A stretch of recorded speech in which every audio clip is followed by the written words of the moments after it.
want to start tonight in Acts chapter 11. Oops. Yeah, Acts chapter 11. There's this interesting story that takes place. Paul has become a believer in Jesus Christ because of an experience that he had on the road to Damascus.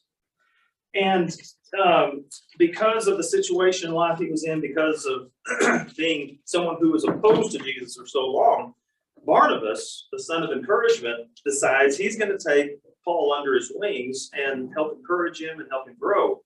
And they go to Antioch. And it's while they're in Antioch that, Barnabas goes up to Antioch to see this church up there, to see what is going on. Because the Jerusalem, the apostles and the elders of Jerusalem had heard about some things. This is where the Gentiles and the Jews started mingling and started being brothers together. They were baptizing all these Gentiles. They said, go up there and see what's going on. And so starting in verse 19, Barnabas and his traveling companions get up there. Now those who had been scattered by the persecution that broke out when Stephen was killed traveled as far as Phoenicia, Cyprus, and Antioch, spreading the word only among Jews. Some of them, however, men from Cyprus and Cyrene, went to Antioch and began to speak to Greeks also, telling them the good news about the Lord Jesus. The Lord's hand was with them, and a great number of people believed and turned to the Lord. News of this reached the church at Jerusalem, and they sent Barnabas to Antioch. When he arrived and saw what the grace of God had done, he was glad and encouraged them all to remain true to the Lord with all their hearts. He was a good man, full of the Holy Spirit and faith, and a great number of people were brought to the Lord. Now, the part I want us to kind of zero in on is this statement that's made in this passage. It says, when he arrived and saw the evidence of the grace of God. And that's the New International Version we just read. I think more literally, if you go to some translations that translate it a little bit more directly from the Greek, it will say, when he arrived and saw the grace of God. Now, I always thought grace was this abstract concept. It's something, it is the reason why we were able to be saved, because of the grace of God. But how did Barnabas, what was it when he showed up that he could actually see grace? What was it that he saw that said, I know that's grace? I would think that it would be how they loved one another, since in John it talks about love one another by your love. That's how I will know that you're my disciples, is if you love one another. Yeah. Maybe it was a Jew seeing Gentiles converted and their hearts being turned to God. I mean, that would be amazing, right? Yes. And the sinful Gentile away from God has always been, now they're turning to God. That's a shocker for a Jew, I think. There are always those prejudices. And in fact, they say Gentiles, I know we've got a few that have come to be God-fearing and believe in God, but really as a group, they'll never turn to God. Mm-hmm. Especially Greeks. Especially Greeks, that they have their own gods. Yes, they've got their plethora of gods to follow. Why would they turn and just to one? But you're right. What happened was they come to Christ, and not only do they come to Christ, but the Jews and the Gentiles get along with each other. They love each other. They share together. They live life together. They hadn't seen this before. And they said, there's only one reason for this. This is the grace of God at work. They're living grace in their lives. The reason I want to mention this is we've spent this series, we've been talking about trying to help our kids grow in faith and grow in faith in a way that it's not just something that they do whenever they're kids, not just something that they do whenever they're in a youth group. It's something that will sustain them and go with them all their lives. That they will have a lifelong faith. And how do you do that? How do you better your odds at actually being successful at doing that? Because as we said early on, there's no such thing as a perfect family. There's no such thing as perfect parenting.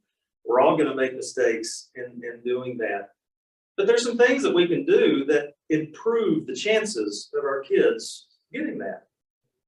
And so the place that we have centered on in this study has to do with helping our kids develop the way that they look at their world, and they try to do so through the eyes of God.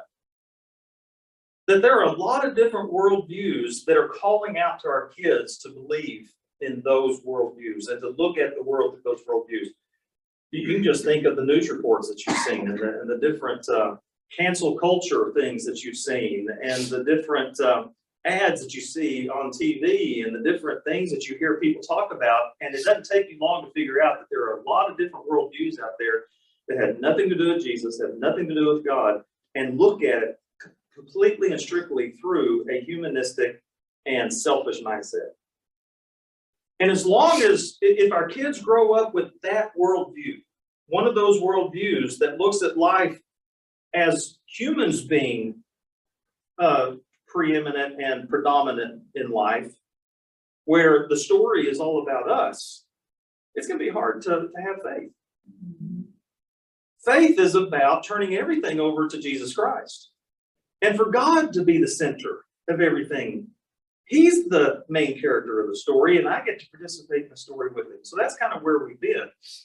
And so because of that, and tying it in with what we're talking about here, we can talk all we want to about a godly worldview and about a faith that follows Jesus Christ. And we can say everything we want to about how we believe in Jesus and we have faith. But kids are going to pick up on our actions more than they're going to pick up on our words, aren't they? Mm-hmm. You pick up on people's actions more than you do their words. And if our kids see in us a worldview that is centered on God and centered on Jesus Christ, they will come to believe our words about that worldview. But if I'm living a different worldview, even as I'm saying you need to believe this worldview, our kids are going to pick up on that too and says, well, I don't know what you're talking about, because that's certainly not what you believe, not what I see. And what we see in Antioch, Barnabas gets there and he sees in a group of individuals who are living a worldview that they've been trying to teach these people to have. Remember, Jesus said, I'm going to bring in the Gentiles. I want to bring them in and bless them just like the Jews. They're going to be one. And it's one thing to say it, but up until Antioch, no one had seen it. Now they can see that worldview at work. So tonight, what we're going to be talking about then is how do we do this in one particular aspect of helping our children grow up in this story of faith and in this behavior that they see in the world. And it's having this idea of how does a child develop a healthy view of him or herself? And what does it mean for a child to have a healthy view of him or herself? And the two words I want us to think about are these words self-esteem and self-image. Now, if you were asked, because I'm asking you right now, what is self-esteem? What is self-image? And how are they similar? How are they different? How would you define these two terms to somebody? Self-image is how you see yourself, and self-esteem is how you portray yourself to others, or Okay. outwardly act. Okay. So one is an internal thing that's going on, the other is an external display of what may or may not be going on inside. Okay. What else would you add to that? I think that one goes with the other. For example, a kid can have a view of themselves, and based on that view, that's how he's gonna feel about himself with self-esteem. Mm-hmm. So if he has a low image of himself or herself, his self-esteem is not low. I think the picture is a perfect example.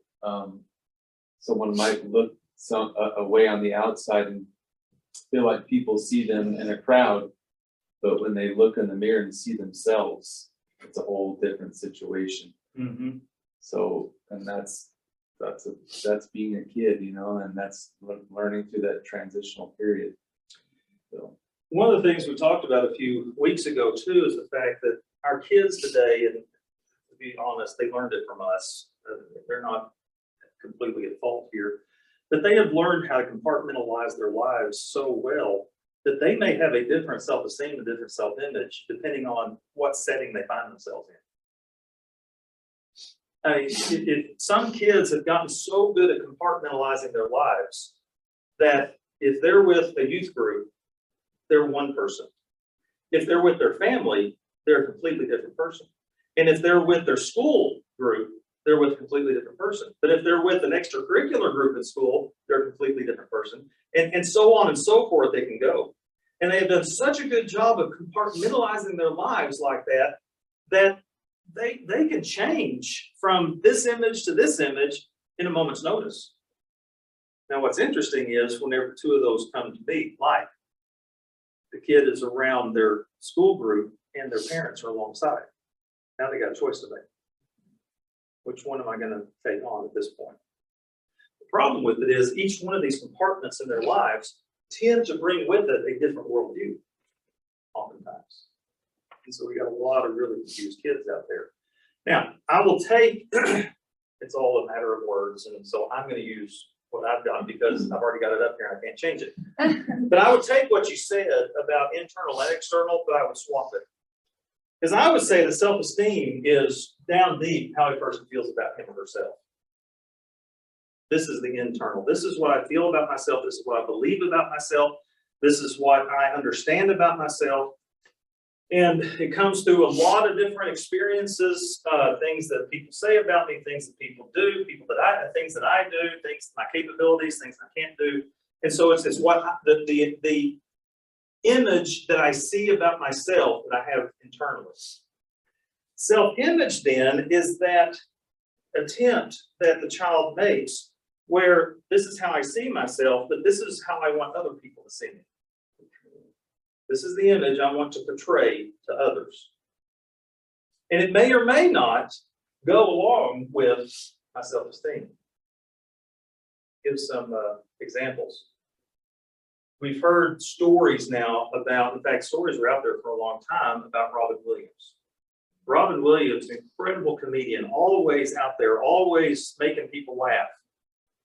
His identity, his self-image with other folks was this guy who was all together and just was out there making people laugh. What was his self-esteem? It was horrible. He was constantly depressed. He did not think much of himself at all. If you've been reading the news lately, with Johnny Depp in the news lately, and I was reading some stuff about it today where he was testifying in court about his growing up years and how his mother was so abusive, physically, emotionally, so many different ways that she abused him and his siblings. On the outside, his image that he's been portraying, somebody who's together, great actor, always has it all. But on the inside, he really struggles with that self-esteem that came from an abusive situation back at home.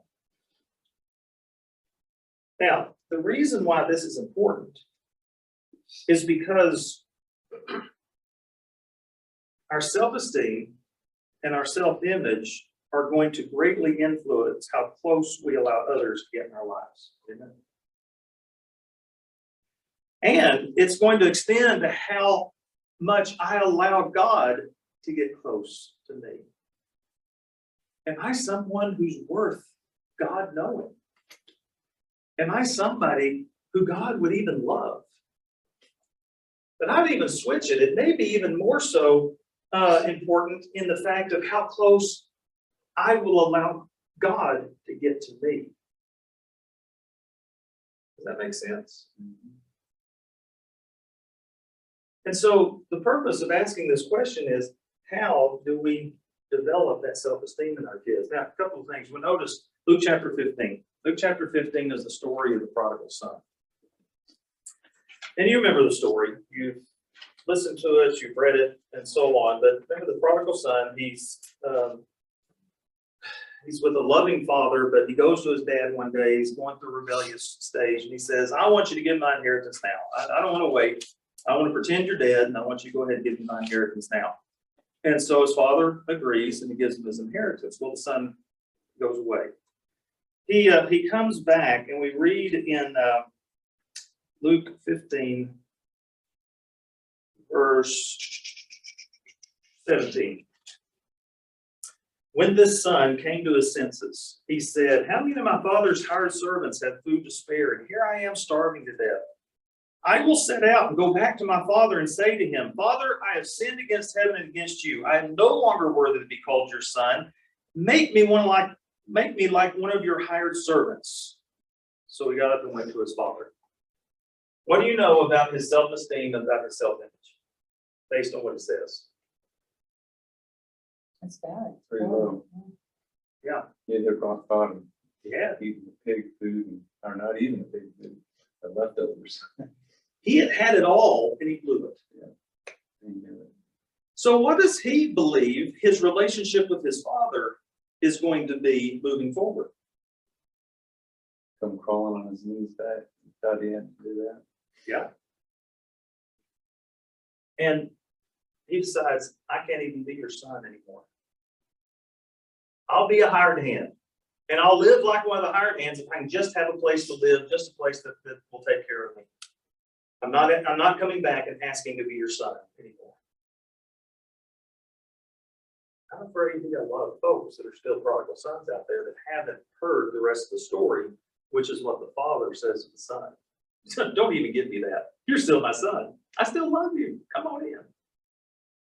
And that's the message a lot of our kids need to hear. Now, here's another issue. Go over to Luke chapter 9.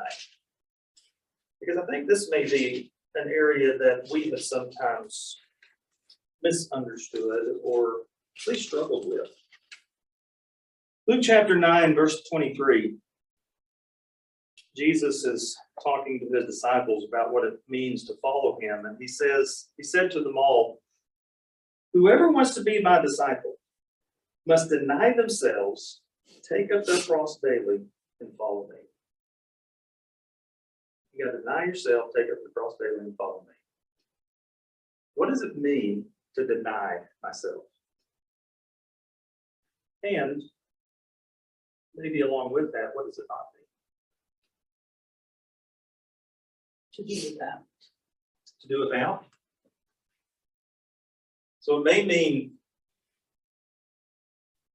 not being selfish and filling myself up, but at the same time, it doesn't mean completely being abstinent or what's the word I'm looking for? Aesthetic. I get it word ascetic. I was going to say aesthetic, but that's not the same thing, is it? Okay. Maybe to fight those fleshly desires. Yeah, turn your life away from the way the world does things, against, in our language, against a worldly view of the world, turning it to God. I got to tell you, I have heard some people, and there have been times in my life when I've struggled with it too, where I read deny yourself, and what that means is I got to have a low self-esteem. I can't love myself. I've got to deny myself to the point that I don't have good feelings about myself. There's a whole religious order of things that grew up over the fact that you've got to be an ascetic. Yeah. I got it right that time. Get rid of all pleasure. Get rid of all good feelings. Yeah. Make yourself, punish yourself. See, Jesus said in Matthew 22, he said, the second of the greatest commandments was what? There was love the Lord your God with all your heart, soul, mind. The second was just like it. Love your neighbor as yourself. Love your neighbor as yourself. There's an assumption there, isn't it? That you love That yourself. you love yourself. You love yourself. In fact, what it sounds like is you don't know how to love your neighbor if you don't know how to love yourself and love yourself well. And Jesus said that he came to give us the abundant life. Yeah. And if you deny yourself and think you got to live without everything, it's not very abundant, not very joyful. He came to be a blessing to us. Paul talks over in Ephesians 5, he talks about husbands and wives, and he says, husbands, love your wives like you love yourself. See, husbands have a real hard time loving their wives well if they don't also know how to love themselves well.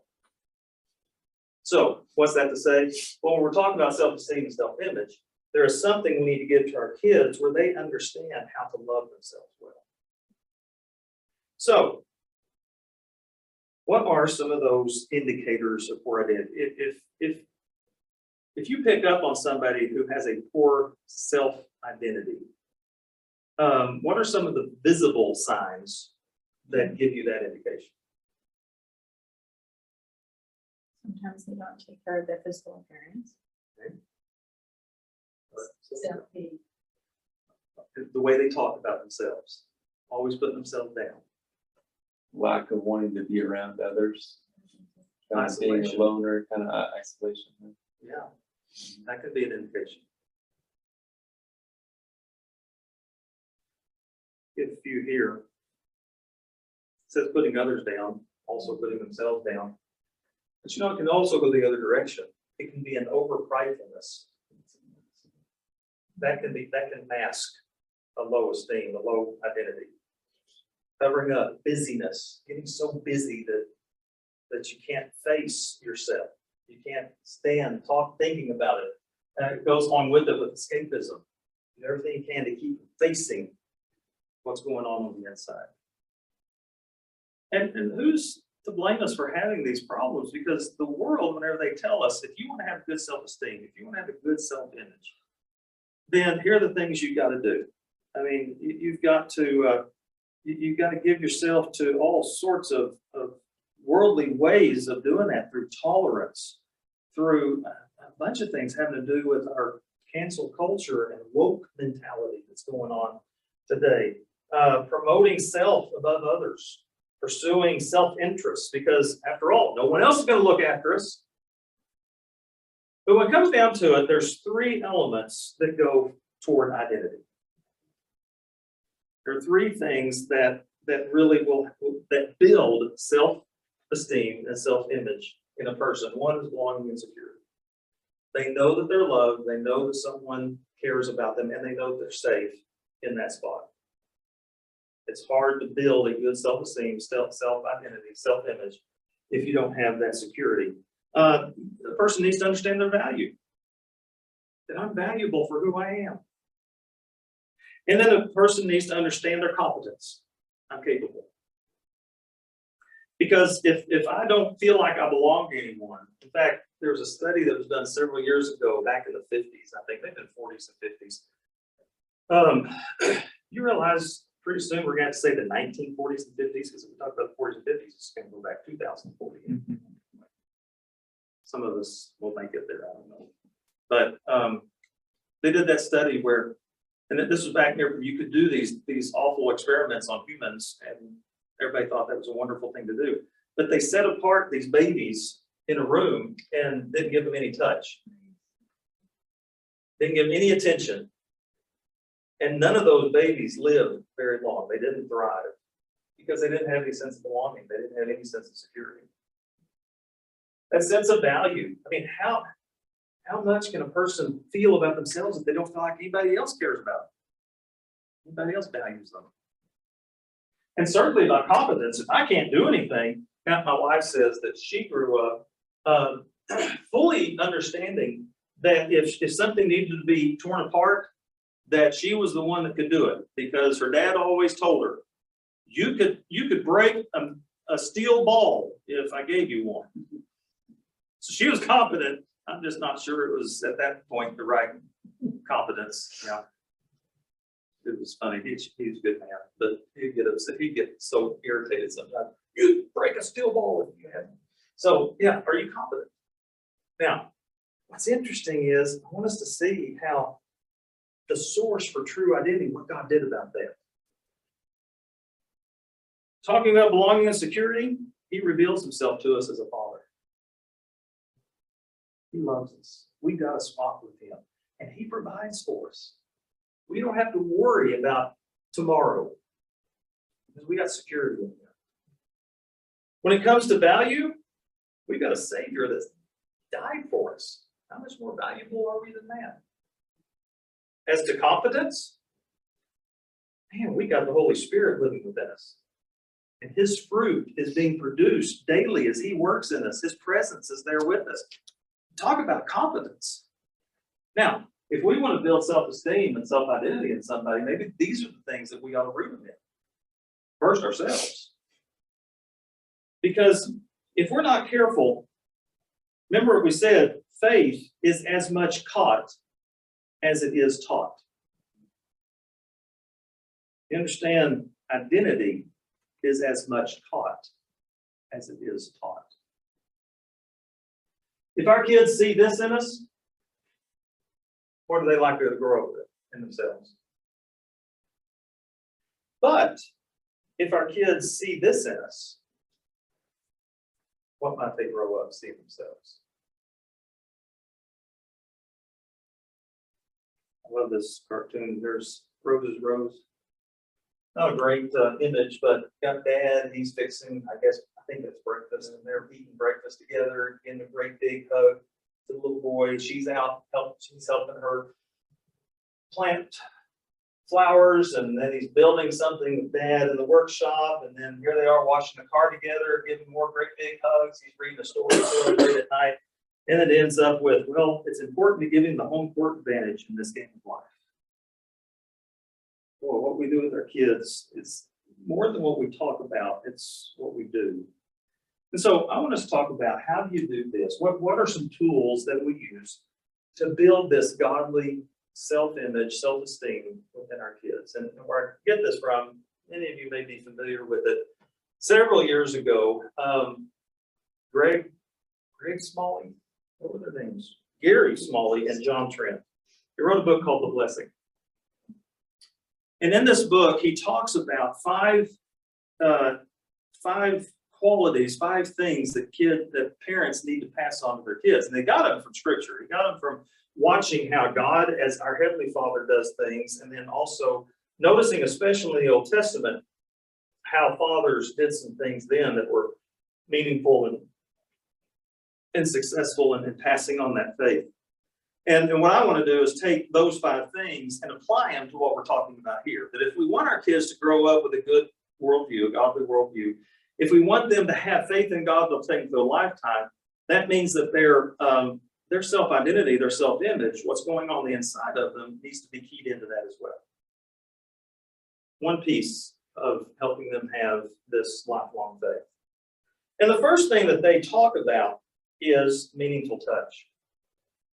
The important, we just talked about those babies and needing to be held, needing to be touched.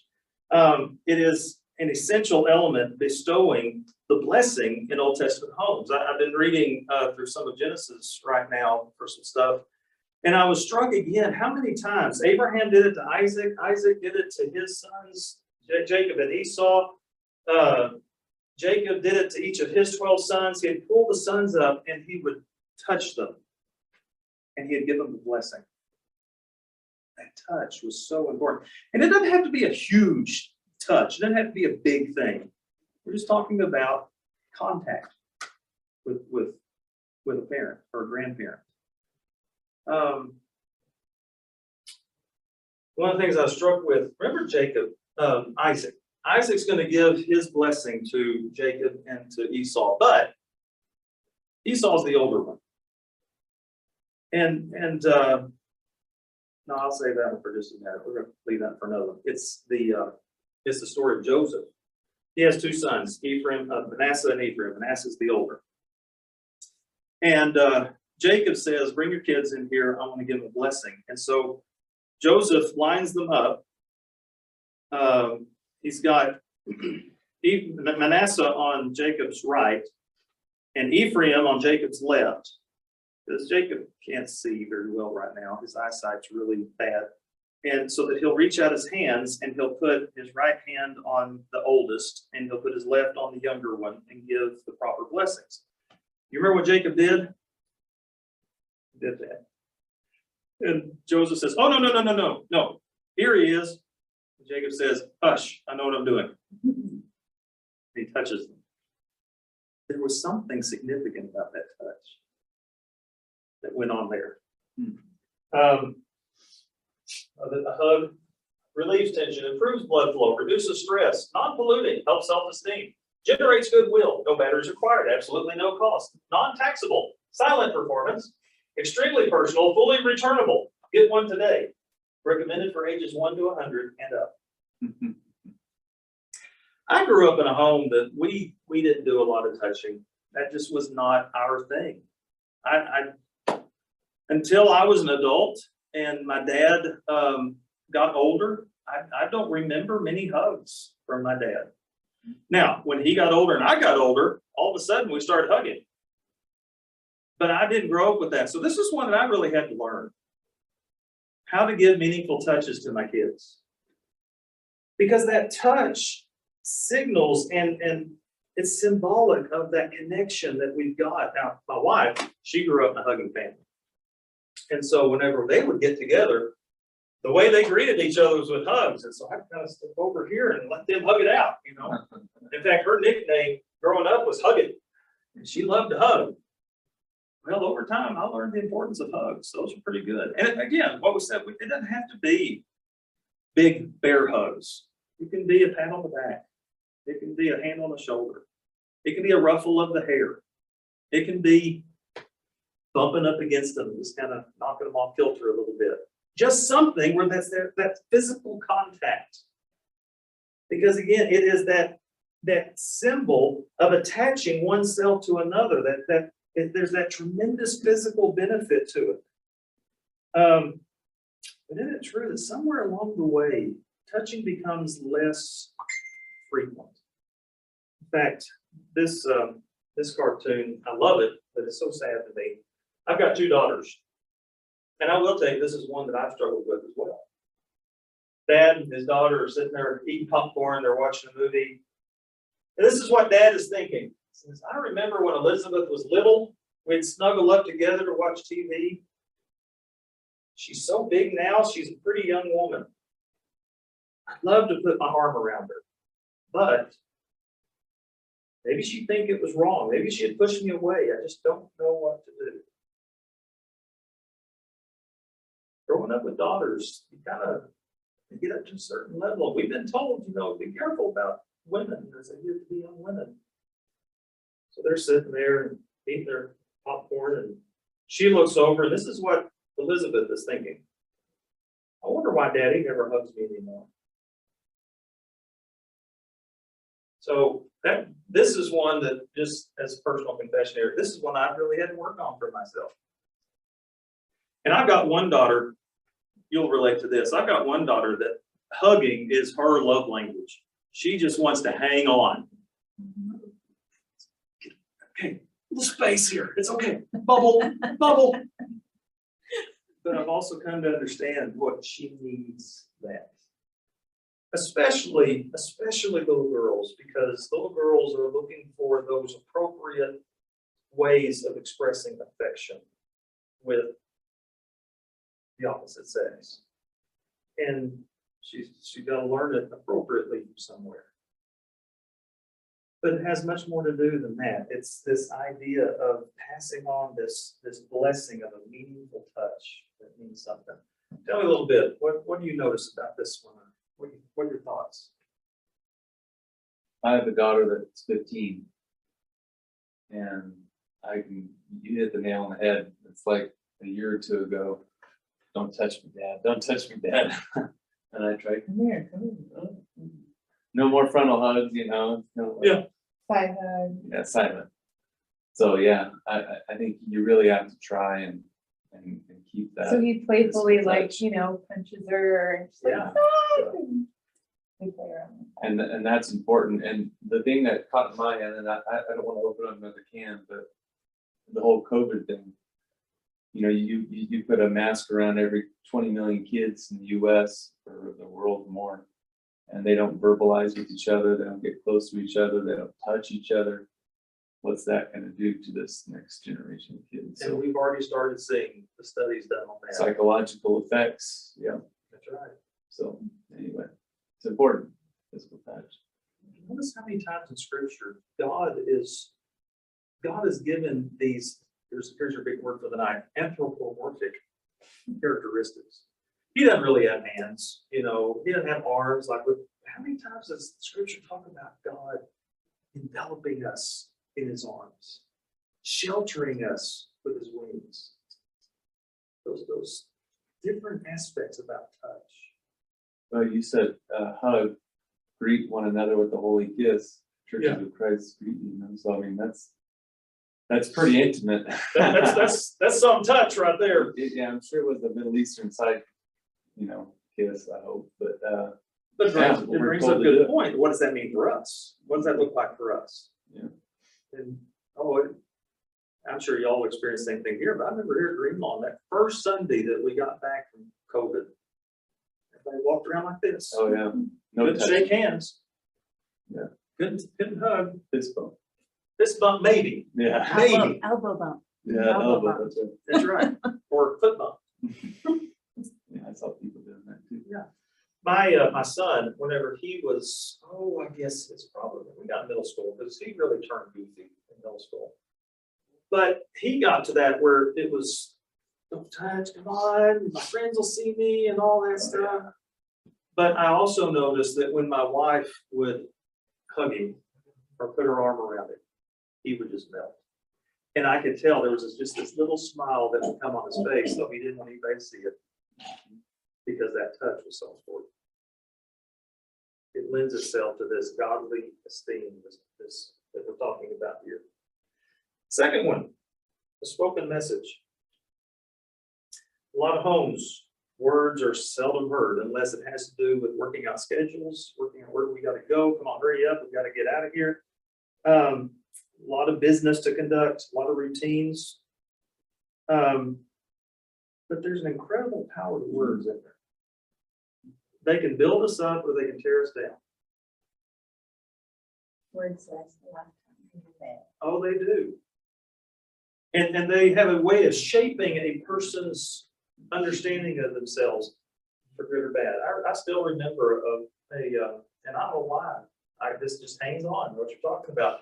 We had some friends of ours who we always used to go vacationing with them and stuff like that. But then he was in a class where he was teaching the 5th grade Bible class, and I was in 5th grade at the time, so I was in his Bible class.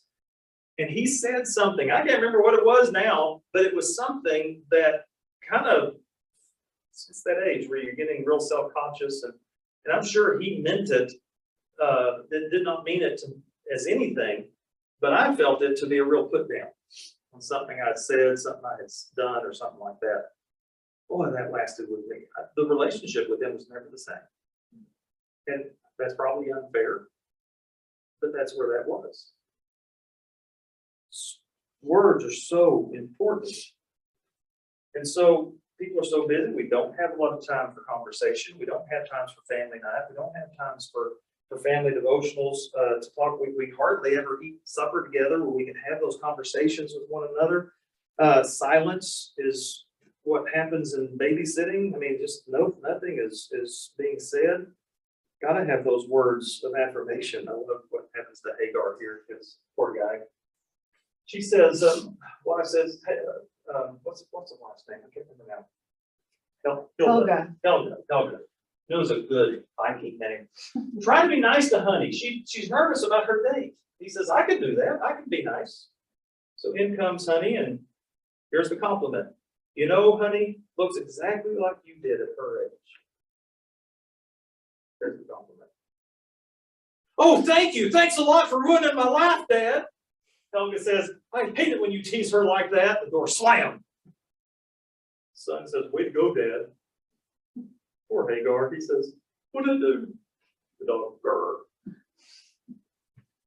Oh, I mean, spoken message is so important, so valuable, and yet sometimes it can get so messed up. But boy, what do we say to our kids?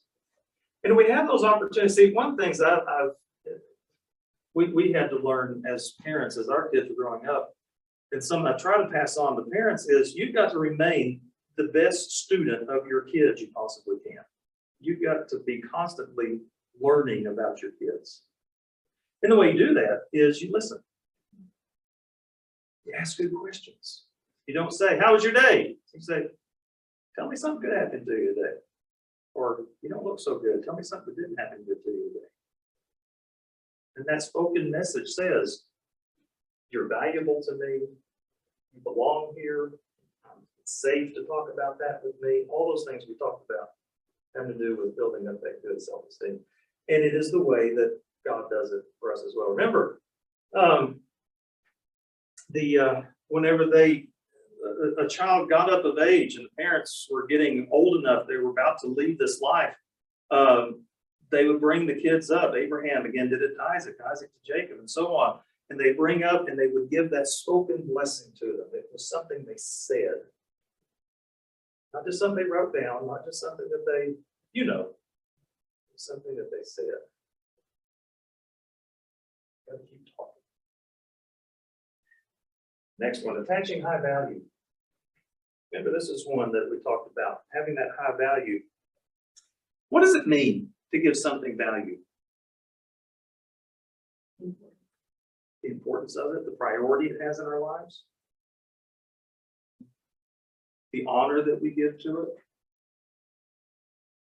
It is that, again, that blessing of spoken message that says, you are important to me, and because of that, I'm passing this on to you. I'm passing on this word of blessing to you. But we got to be careful, because if value is only attached to a child's performance, that does something to self-image and self-esteem, as opposed to attaching value because the child is. And unfortunately, it's real easy to miss those two. It's the one that says, you can't do anything right. You always make me so crazy. And those are the words they hear. It is a spoken, attaches value based on what they did, not who they are. You see, isn't that the way God is? Yeah, it was an amazing thing to me, especially as I read through the book of Romans and listened about God's grace and how he loves us. And there were two things that came clear to me, especially whenever I would study Romans. Number one, there is nothing I can do. Remember, it says nothing that separates from the love of God. There is nothing I can do that will make God love me less. Not a thing. Has nothing to do with my performance. He just loves me. There's nothing I can do that makes God love me less. At the same time, there is nothing I can do that will make God love me more. That's the message our kids need to hear from us. I love you because of you. And there's nothing you can do. There was a situation that we had with one of our kids, and I don't have permission from this particular child to explain the situation just yet. Maybe whenever this child, I can say the gender, when this child gets old enough, maybe they'll give me permission to actually give the situation. But it was a situation where they had done something that it broke our hearts. And they knew it. They knew they had blown it. And I remember sitting in the living room very vividly while this child is explaining it. It was while they were teenagers. And this child was explaining to us what had happened and what he or she did. And I remember welling up inside the anger, the hurt, the disappointment. But then there was this little voice that kept coming back to me that says, remember what God does for you. There's nothing you can do to love that makes you love him less. There's nothing you can do to make him love you more. And I remember telling this child at the time, and this is one good things I did, raising my kid, is I said, I know this hurts. It was bad. But man, I love you. And I do not love you any less after you told me that. We express the same love that God has for us by attaching our value to them for who they are. What are your thoughts about that?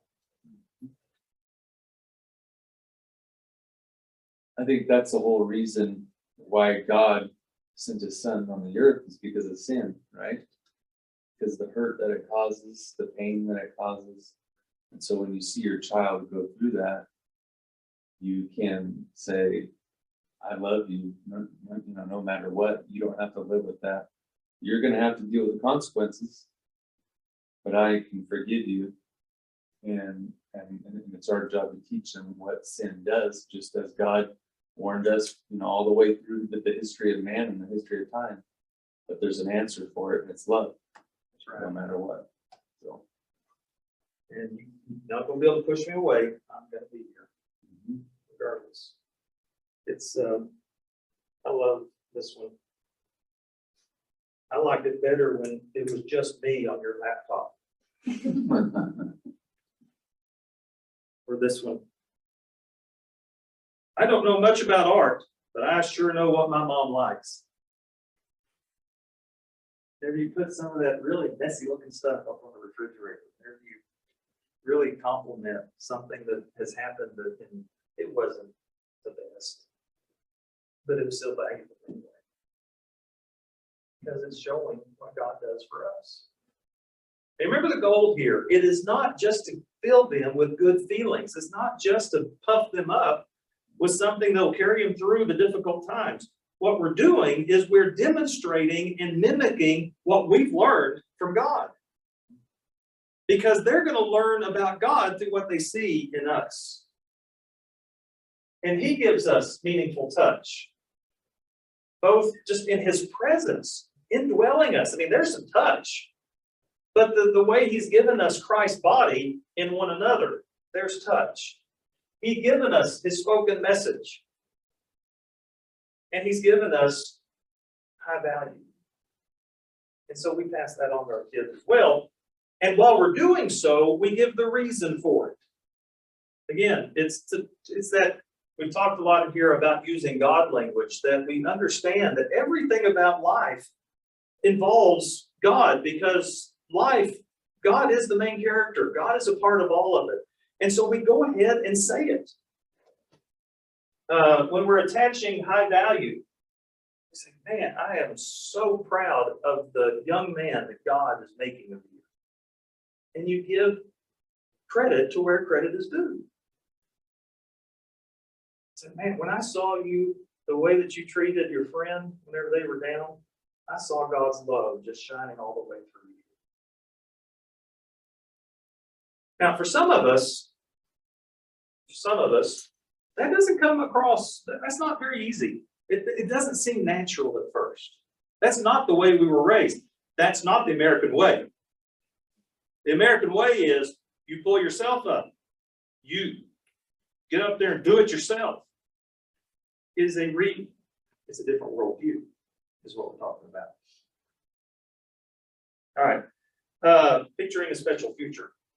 This is the one I want to get back to Jacob and Esau. Isaac is there. He thinks Esau has come into the tent for his blessing because Rebekah and Jacob have tricked him. And he gives his blessing to Jacob. Jacob leaves. Esau comes in immediately afterwards. Who are you? I'm Esau. He says, well, I don't have a blessing now to give.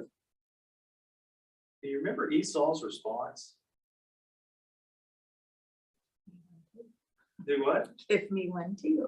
Yeah, but it's his physical response. He bawls like a baby. This big, rough, ruddy, hairy outdoorsman suddenly becomes this crying, sobbing little boy. I need a special future too. And Isaac says, I don't have one gift. That destroyed Esau. It is that message that you've got good things coming your way because Jesus came to give us life and give it to the full, to give us abundant life. It's except Elmo comes in to Dagwood and says, I need your advice on a problem I have, Mr. B. He says, why don't you talk to your parents about it, Elmo? He said, I did. But I want a second opinion. Be careful about giving our kids reasons to go seek a second opinion about their future.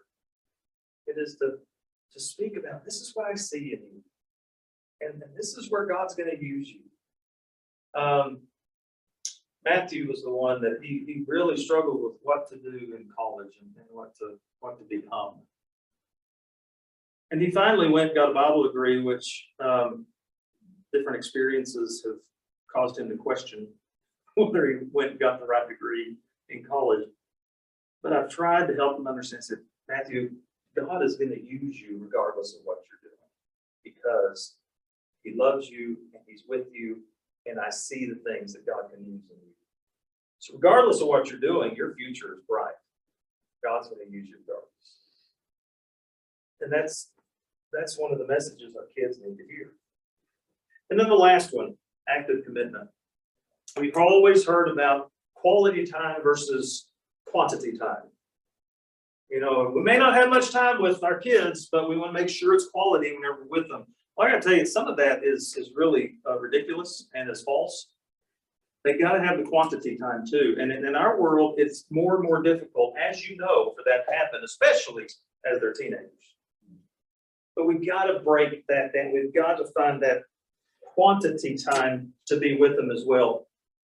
You see the kitchen, what it looks like now. We've got the little one over there playing with the pots and pans. You can see the sink up there at the top. You see the mess, the towel over here. And the little boy says to Mom, "Can we do the dishes together again sometime, Mom?" Because when it comes to this active commitment, what is important is not necessarily what I think is important. What is important may be more so what they think is important. Do they see it as an active commitment? Do they see it as something that's significant? I told you my parents, I didn't grow up in a very huggy kind of family. I also didn't grow up in a very conversational kind of family. My dad was working 6 days a week. He'd come home tired. So we really didn't have that many conversations. But this is the one where he excelled. Because in spite of his busy schedule, when we would have an activity, a school activity, I was in the band. And so anytime we'd have a band activity, he was there. He was there, and I knew he needed to be other places. Am I there? Do I show up? That's the question on this one. Do I show up? So as you think about giving a blessing of godly identity, again, it's more than just giving our kids good feelings. It's about showing God's love through meaningful touch, spoken message, attaching high value to them, picturing a special future for them. That active commitment. I mean, how much more commitment do you need than Jesus, who came and died on the cross? And demonstrating that for them. And in doing so, they pick up this worldview that God is at the center of that, and that's where life is lived. They may make choices of their own later on. There's nothing to stop that. But what we're talking about is giving it our best to raise the odds of giving them that lifelong faith. All right, thank you all so much.